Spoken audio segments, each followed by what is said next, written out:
I, female 48, never wanted kids. I thought I married a man, 48, with the same feelings. We had discussed it in depth before we got serious, much less married. After 5 years of marriage, he changed his mind. He wanted a child, I did not, but I loved my husband and agreed to adopt, so long as my husband agreed to be the stay-at-home parent, because I have a great career and he works from home. It took 2 years, but we finally adopted a baby from my husband's birth country. As planned, my husband stayed home with our new son. Everything went well for a while, but then my husband said we needed a nanny because working and having a child was difficult. No kidding, Sherlock. That was the beginning of the end. Lots of fighting about childcare, more about budgets, even more about living with the consequences of our choices. We divorced.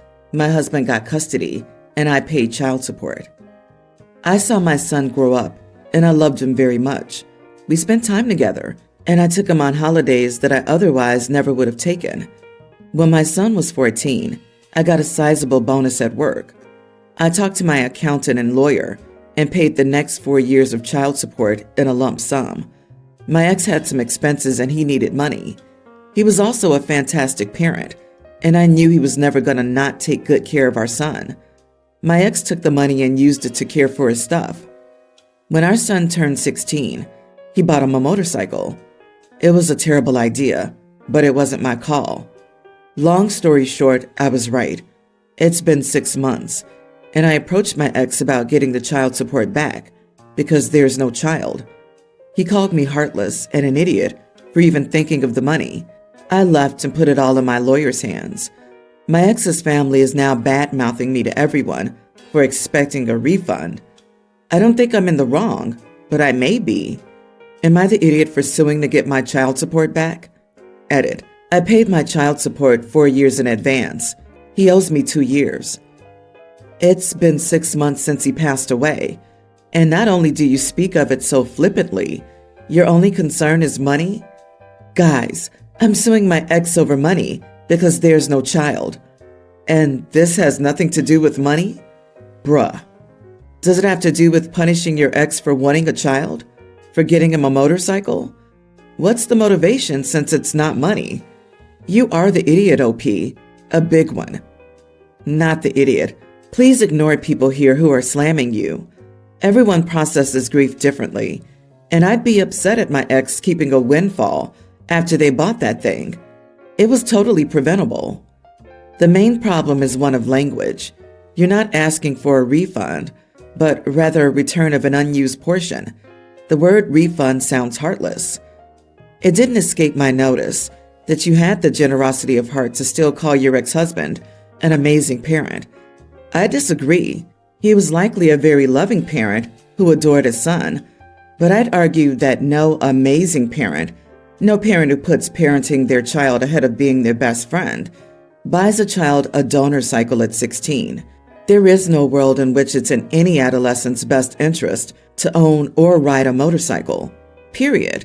And yet, even though he did this in the face of your disapproval, and that it literally led to disaster, you still come here and have the grace to call your ex-husband an amazing parent. That speaks volumes of your character and your good heart. But he owes you 2 years of support, refunded, after half of the funeral expenses are paid, unless you contributed that already. Your ex should have offered that money back instead of you having to ask. I don't think your asking for the child support back has anything to do with accusations of being insensitive. You can mourn and still want that money back. My ex and I are split up. Our older son lives with him, and my younger one lives with me. We're both not high income, but he landed a wife who makes 4 times of our income, and they often go out of the country on nice vacations, which he's been sharing with the kids. The kids want their passports now, thanks to his brainwashing. I initially said yes because he and my son caught me off guard and asked me if it was okay one day. Then I had time to think about it and realized how bad things are in the world right now, and I don't feel like it's worth the risk and danger of having the kids so far away from me and out of the country with their dad and stepmom. They also need my consent per our custody agreement to go out of the country anyway, And at this point, I'd never say yes. So today when my ex asked me if X date was okay for the passport appointment, I asked where he was even going to be taking the kids, to which he just told me he didn't know yet, that they just want to get the ball rolling because it takes 3 months just to get the passport, and they haven't planned anything specific yet, which I find sketchy. So I told him and the kids no, that he needs my consent to take them anywhere because of how bad the world is right now, and I'd never agree. So passports are pointless. My younger son got upset, and my ex got angry also and kept repeating, "Are you just never going to allow them to go anywhere then?" I never said that, just not right now. So my ex is texting me now, saying I'm an idiot and I'm robbing my kids of experiences, except I've never gone out of the country and don't have a passport, and I'm fine. So I don't buy it. Like, does a preteen and a young teen really need to experience Japan or England or whatever? They can go when they're 18 and appreciate it more then. Other than some initial disappointment, my kids haven't even mentioned it to me again. So I have a feeling they don't really care, and it's more their dad influencing them. So, am I the idiot? You are the idiot. The kids want the passports now, thanks to his brainwashing. This isn't about the rest of the world being unsafe and dangerous, which it isn't. This is about you being jealous that he's married to someone who makes more money than you and can introduce your kids to new experiences without you. Stop being selfish. Lady, there's no brainwashing going on. Travel is a good thing. It sounds like you're using this as an excuse to punish your ex, and weaponizing custody is gross. And yes, experiencing these things before they turn 18 is a good thing. While you may enjoy your limited life, limiting your children is not good for their development. Woman, do you hear yourself? You have no reason to forbid this. All you're doing is alienating your kids and robbing them of amazing experiences. You'd be much better off letting them get passports and then vetoing any unsafe trips. Although I can't think of many reasonable trips that would be right now. It takes at least 3 months to get a passport. They may not have plans now, but will need passports in the future. If it goes to court, you will lose. My sister, 25, has always been a bit of an attention seeker. She would always announce her grades, new jobs, raises, etc. whenever the family was together. It killed me when she used to tell the entire family that she got 100 on her test in a class that we were taking together, even though she knew I only got a C- or a D+.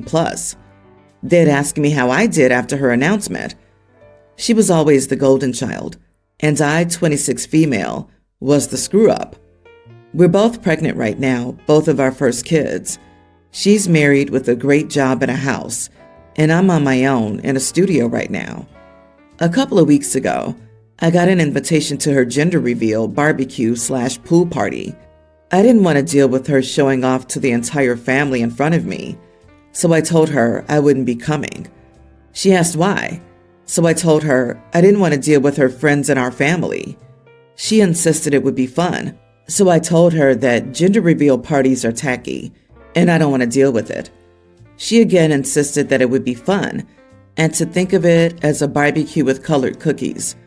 I snapped at her that I didn't want to go to a stupid party to watch her show off to our family, just like she did when we were younger.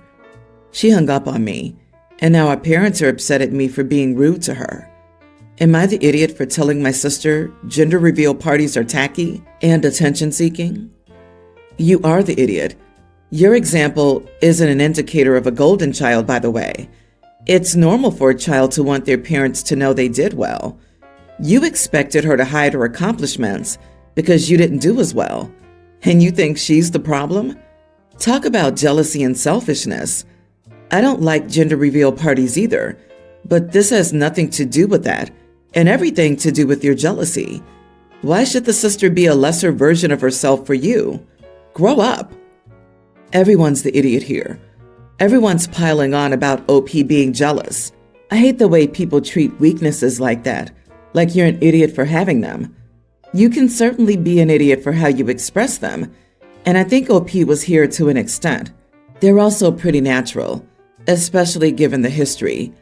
OP's sister may not have been an idiot to OP growing up, but it sure sounds like a lot of the rest of the family that are going to be attending were. OP's second no was about that, and the sister should have realized there was a real issue there instead of just pushing past it. People are too focused on OP's possible jealousy and completely ignoring the sister acting entitled to OP's attendance. Sis should have taken the first no as an answer, expressing her wishes for OP to change her mind, but otherwise dropped it, especially after the second no. Based on the sis's behavior, it's possible OP wasn't exaggerating much.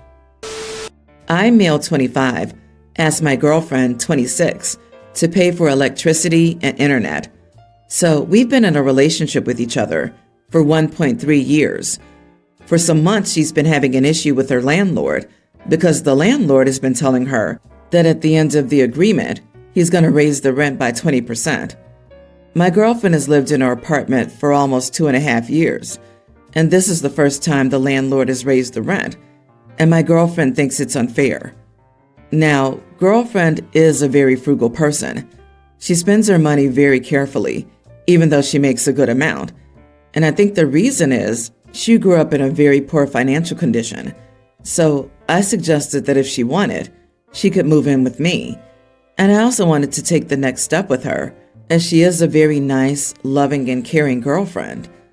I own my apartment. I don't have any monthly payments or anything, but it was gifted to me by my parents and grandpa. I just have to pay yearly tax and only that. So when I proposed the idea, she was pretty thrilled, as she wanted to ask me herself about moving. Then I told her that in our living situation, I'll pay for groceries and she'll have to pay for electricity, internet, and water, all combined, which is equal to the rent she's paying right now. So basically, she can save a pretty nice amount. But she got defensive about it and said I'm making her pay more unnecessarily, and it's unfair, even though I make more money than her. I think I am being pretty fair here. You are the idiot. Groceries don't cost anywhere near as much as all the electricity, water, and internet. You literally only want her to move in so that you can get your apartment 100% for free, which is so crappy. You also earn more than her, so why should she be paying more than you? She's not a tenant. She's your girlfriend. My boyfriend makes more than me, so we pay a 60-40 split for everything. You should at the very least do a 50-50 split instead of expecting her to pay for everything because it's the same amount as her rent at the moment. Moving in together should work financially for both parties. If girlfriend is going to pay you the equivalent of what she paid in rent before, one party is benefiting a lot more than the other. I'm not sure why you can't just agree to split the living cost using a proportion agreed upon between you. That doesn't require a blending of finances, merely a spreadsheet or similar to keep track of who's paid what. Not the idiot. I don't know what's wrong with some of these people. This is fair. Groceries for two where I live is way more than the combined internet, water, and electricity. I'm assuming you'll also replace the new hot water heater if it breaks, so it's not just taxes. Also, doesn't she pay utilities plus rent now? She's saving anyway. Get a rental agreement and renew it each year. Because we don't treat our partnerships with loved ones as a business arrangement. Are you sure we're the ones with something wrong? Be honest, OP. You just want her to move in to pay your bills for you. If you truly want her to move in because you love her and want to take the next step, you'd share everything 50-50, or at least according to your income. I, 42 female, am in a pickle and need some perspective on whether or not I'm being unreasonable. So here's the deal. One of my closest friends, 40 female, is getting married, and she's decided to have a destination wedding in Bali. The thing is, this wedding is going to be quite extravagant, expensive, and child-free. While I'm genuinely happy for her, I have reservations about attending. Here's why. Cost. The trip is going to cost me a small fortune. Between the flights, accommodation, and all my friend has planned activities, it'll set me back several $1,000s.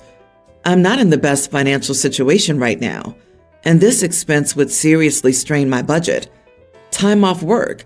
I have limited vacation days at my job, and I have other plans for my time off this year. Going to the wedding means I won't be able to do those things, or even take a proper vacation. Children.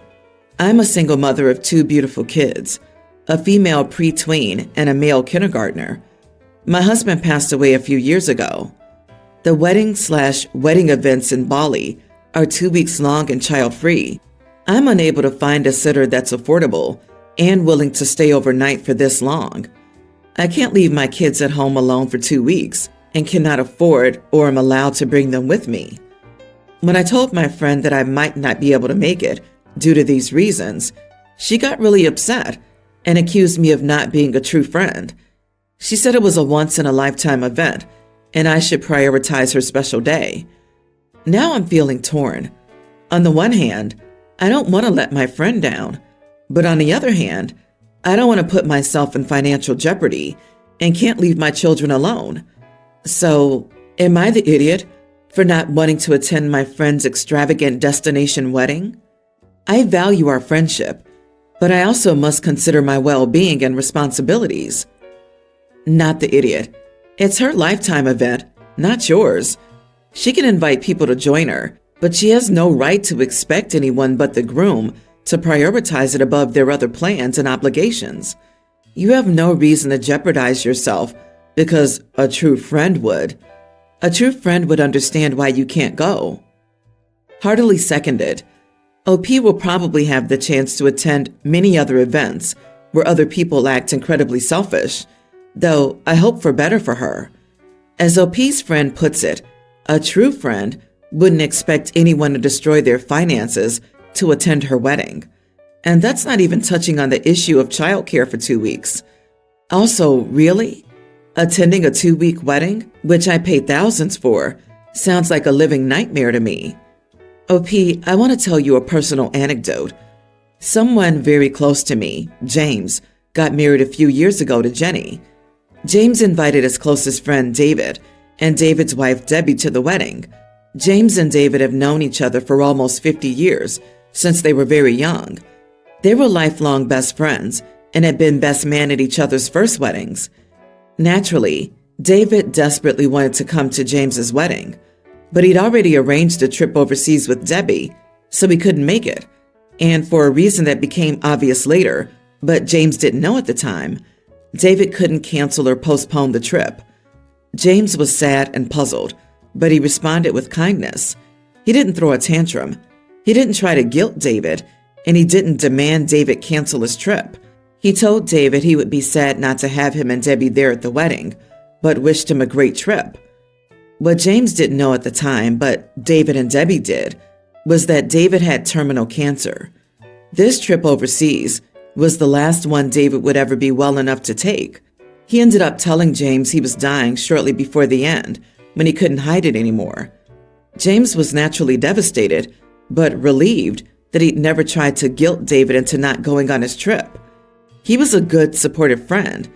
He didn't understand David's reasons at the time, but he accepted that they must be good reasons. This is how real friends deal with a situation where one person plans a special event and the other can't go. James and David handled it far more maturely than your so-called close friend is handling it. Feel free to read the story above to your friend if she tries to guilt you again. If she was as good a friend as you make it out, she would understand why you couldn't attend.